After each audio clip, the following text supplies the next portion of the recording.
So good morning students, we will start with our second last chapter, which is chapter 13, input output systems. So in this chapter we are going to learn how the operating system manages the input output systems. Alright, just a very briefly we will discuss, because many of the concepts are from the course architecture and many of the concepts you have already done.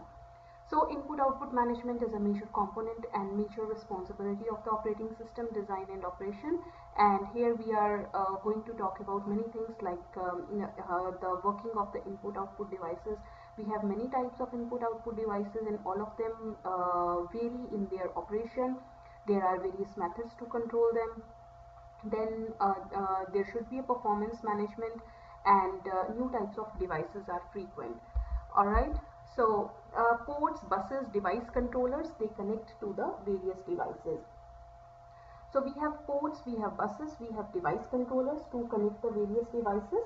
Now what is a port? The device communicates with the machine with the help of the connection point. The connection point where you plug in your device is called as the port. For example, USB port, serial port, these are the examples of the port.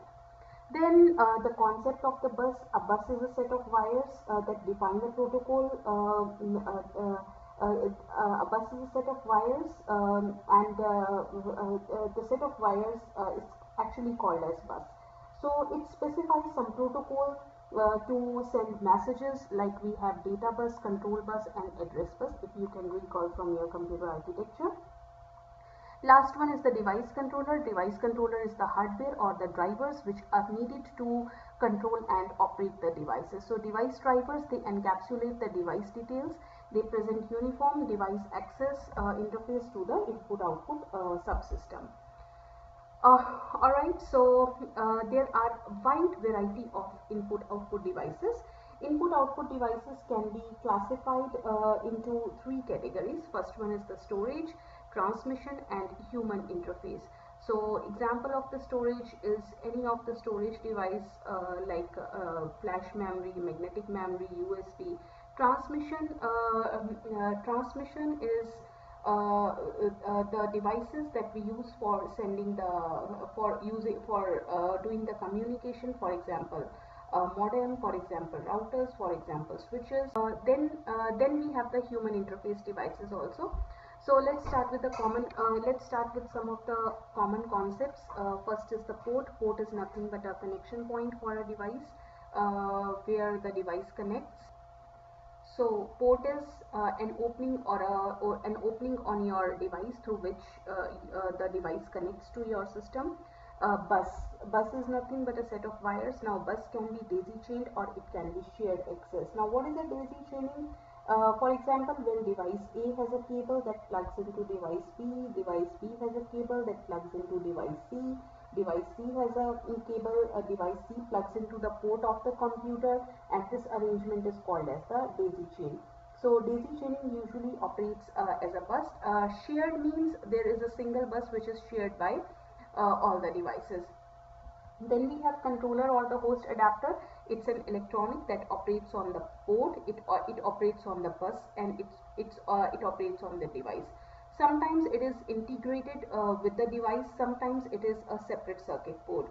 So if you see in the modern day devices, controller or the host adapter is integrated with the devices. It contains a processor, it contains a microcode, it contains a private memory, it contains a bus controller, and so on. Some of the devices, they talk to the per device controller with the bus controller using microcode and memory. So here is an example of the PCI bus structure, the common PC system bus that connects the processor memory subsystem to the fast devices.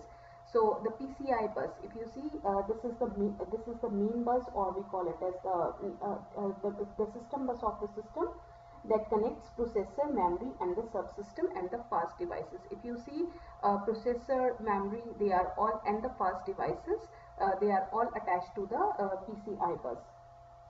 Then we have over here the expansion bus. It connects relatively slow devices. So here we have the expansion bus, which connects the it connects the slow devices like keyboard. Then it has the parallel port, and it has the serial port like USB ports.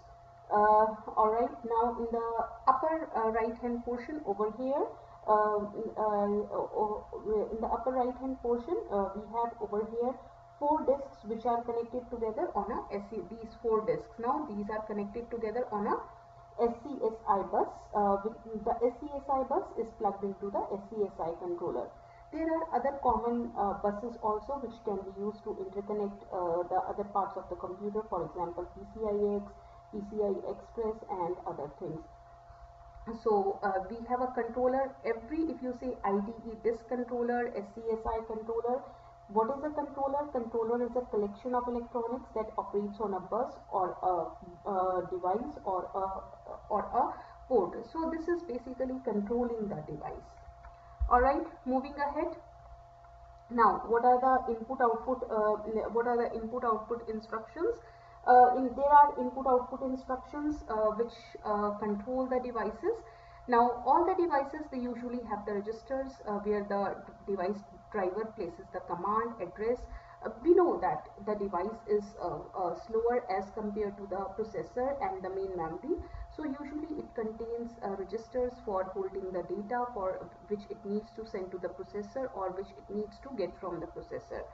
So for reading or writing the data and for other control operations, there are 4 registers which are always there with the device: data in register, data out register, status register and control register.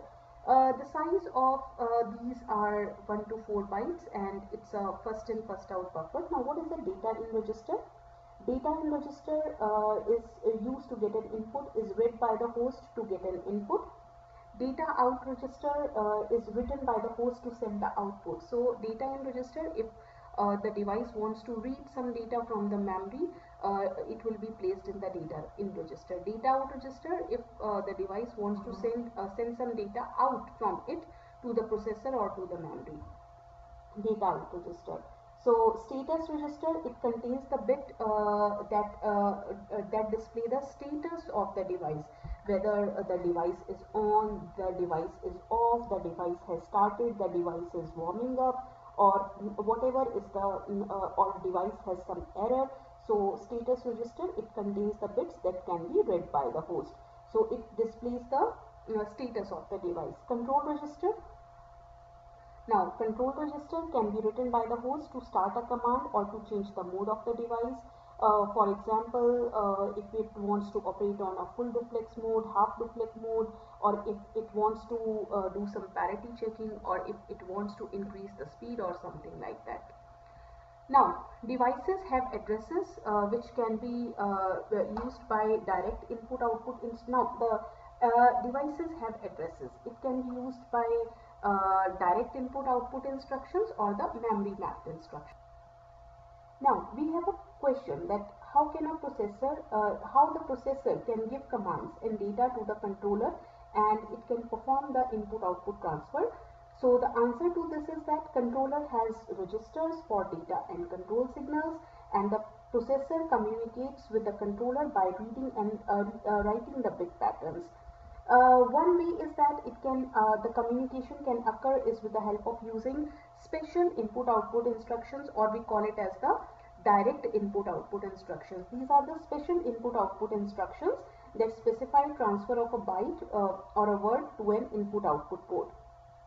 So these input-output instructions, they trigger the bus lines to select the appropriate device and they move the bits or the data from in and out of the device register. There can be another form also, which is a memory mapped input-output. In this case, the device control registers are mapped into the address space of the processor. So whatever instructions, input-output instructions are used with the memory, same input-output instructions can be used for doing the data transfer with the input-output devices.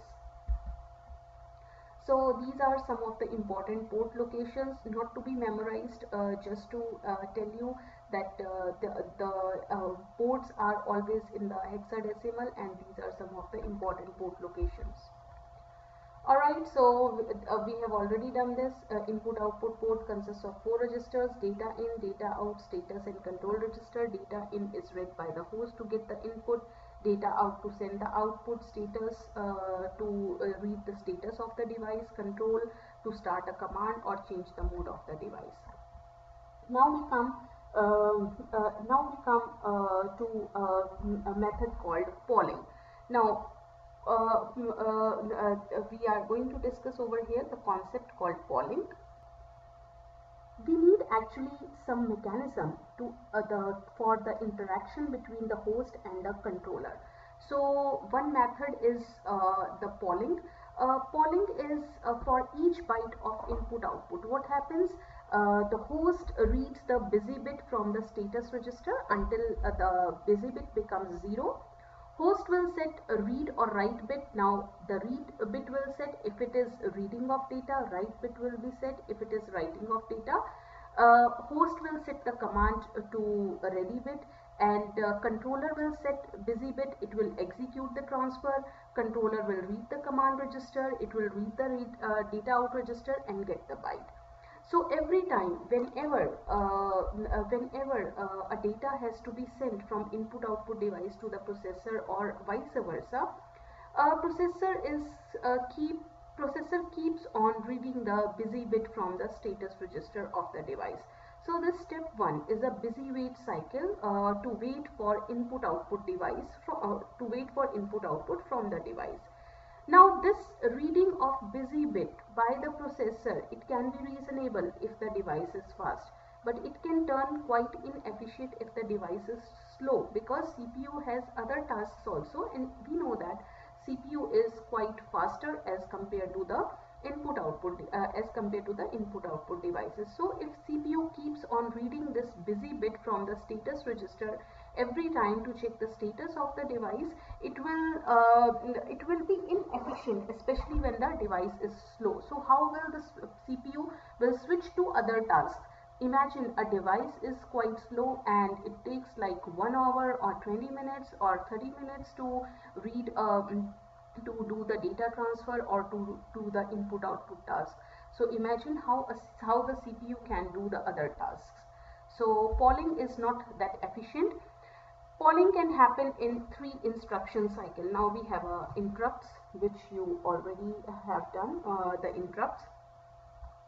So polling can be done in 3 instruction cycles. First is read the status of the device, then logical and to extract the status bit, branch if not 0. So read the status. If the status is not 0, read the status. If the device is ready, perform the input output. If the device is not ready, CPU will start doing some other work, and when the device becomes ready, device will send the interrupt signal to the CPU. So how it can be efficient? CPU has interrupt request line triggered by the input output device. So what happens when we do the polling in three steps for the instruction cycle? In the beginning, CPU will read the status. If the status is not 0, it will start branch to it. Else what it will do, CPU will start doing some other work, and now CPU has interrupt request line.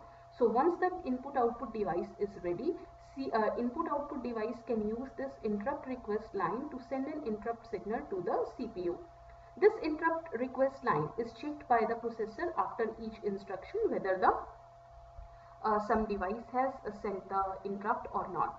Now interrupt handler receives the interrupt. So we have the interrupt handler, which is the hardware part. It receives the interrupt, and the interrupts can be maskable. It can ignore or delay some interrupts. So for example, if a CPU is handling some input device number 1, and at the same time input device number 2 sends an interrupt signal to the CPU saying that it is ready.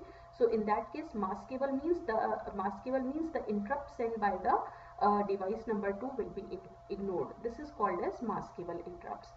Interrupt vector to dispatch the interrupt to the correct handler. So interrupt vector transfers the control to the routine written for the device. Every device has some certain statements written for the execution, how that device will operate. So interrupt vector transfers the control to the correct handler. So again, the context switches at the start and the end is occurred, and it is based on the priority. Some are non-maskable, some interrupts are non-maskable, which are reserved for the events such as unrecoverable memory errors, and there can be interrupt chaining if more than one device have the same interrupt number.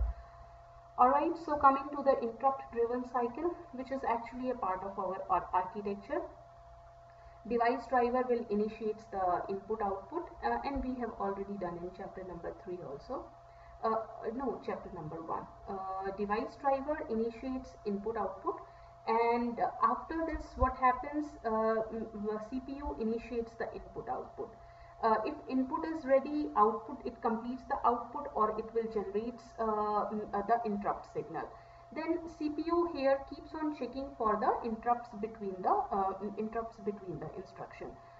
So it will keep on checking. After the CPU receives the interrupt, it transfers the control to the interrupt handler.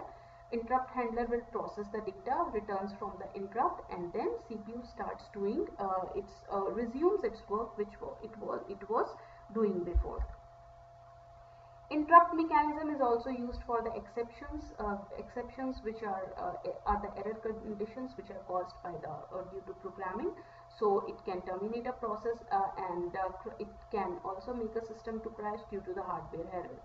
Page fault executes when memory access error occurs. System call executes with the help of a trap to trigger the kernel. And if we have multiprocessor systems, they can process interrupts concurrently. So multiprocessor systems can process multiple interrupts at the same time if the operating system is designed to handle it. They are also used for time sensitive processing, but the frequency must be fast.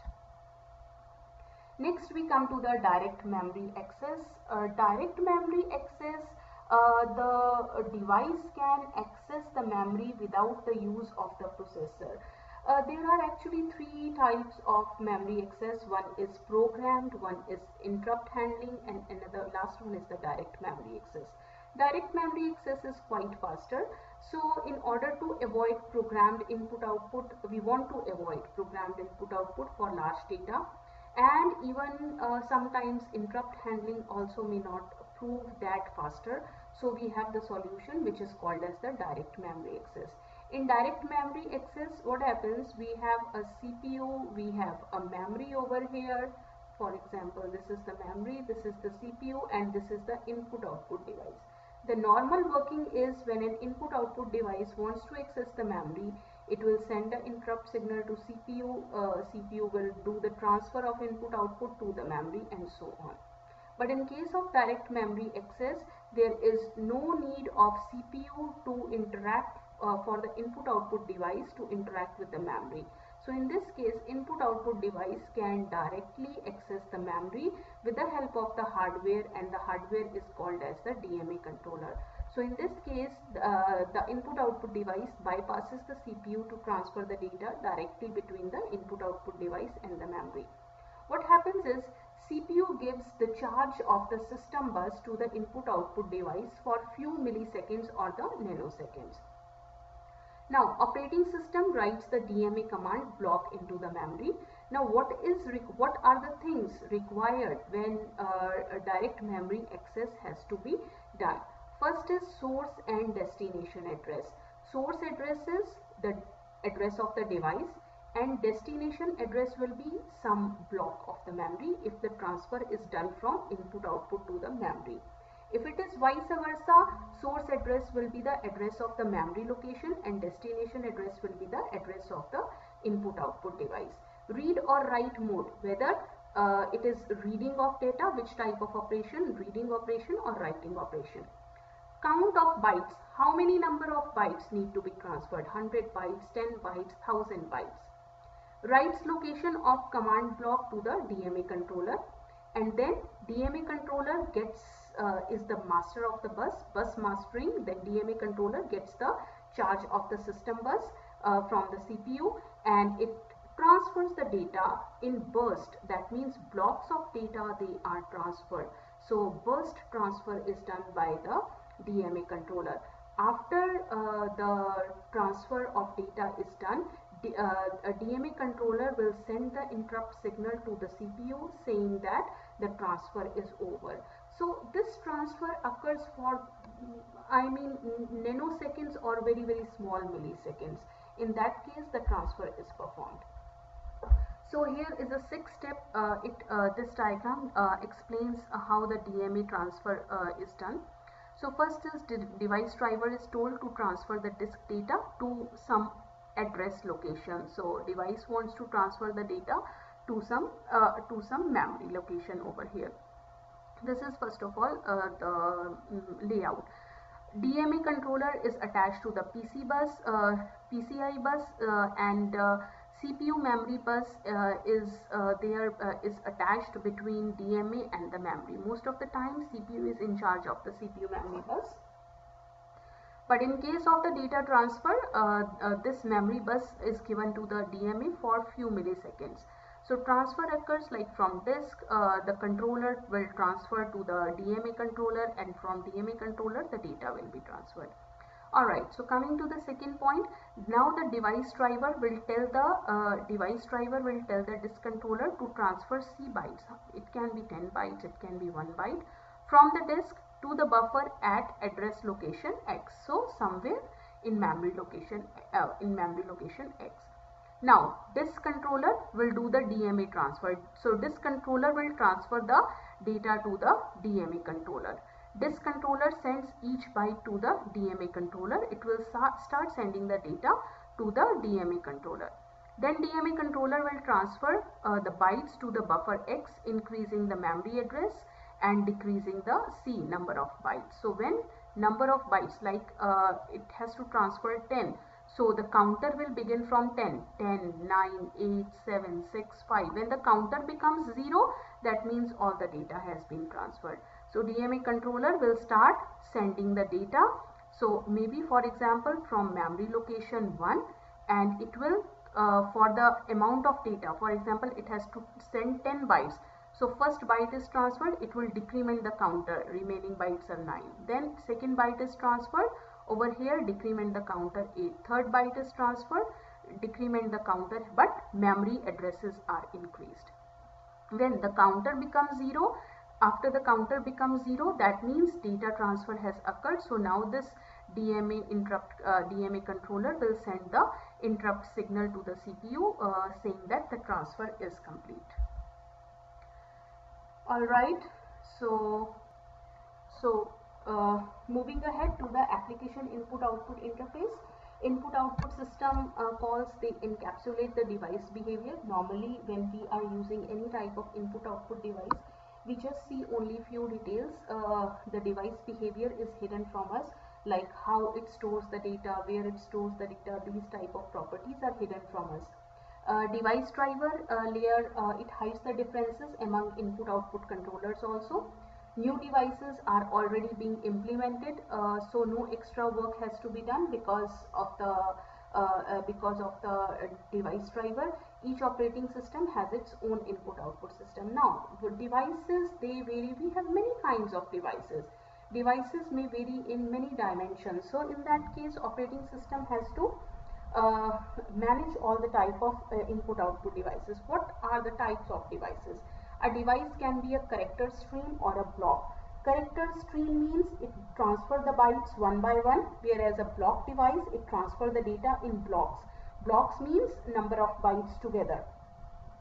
Device can be a sequential access or it can be a random access. Sequential device transfers the data in fixed order, whereas the random access can instruct the device to seek any of the available data storage location. Then we have the synchronous or asynchronous or both. Synchronous, it performs the transfer with predictable response time with the time clock of the CPU. Asynchronous can show unpredictable response times. Next is shareable and dedicated. Some devices are shared, they can be used by many processes or many users at the same time. Some devices are dedicated. Then we have speed of operation. Every device has its own speed of operation. They can range from transferring few bytes per second to few gigabytes per second. Then a device can be read-write, it can be read-only, it can be write-only. Some devices can perform only input functions, some devices can perform output functions, whereas some devices can perform both input and output functions. So here is an example of the devices. For example, character device example is the terminal, block device is the disk, sequential device is the modem, random device is the CD-ROM, synchronous is tape, and asynchronous is keyboard, dedicated is tape example, and shareable is keyboard. Then device speed, how do we measure device speed? It is measured in latency, seek time, transfer time, and delay between the operations. And some devices can be read only, write only, and read write. Read only is like CD-ROM, write only graphics controller, read write disk. So here we categorize these. So character and block means data transfer. How do they transfer the data? When we talk about sequential or random, that means it's an access method, how the device is accessed, whether it can be sequentially or it can be random. Synchronous, asynchronous is the transfer schedule. It's a characteristic, it's a transfer schedule characteristic. So sharing, can a device be shared or it's a dedicated device? Then device speed, and last one is the input-output direction. So this is all about chapter number 13. So thank you so much.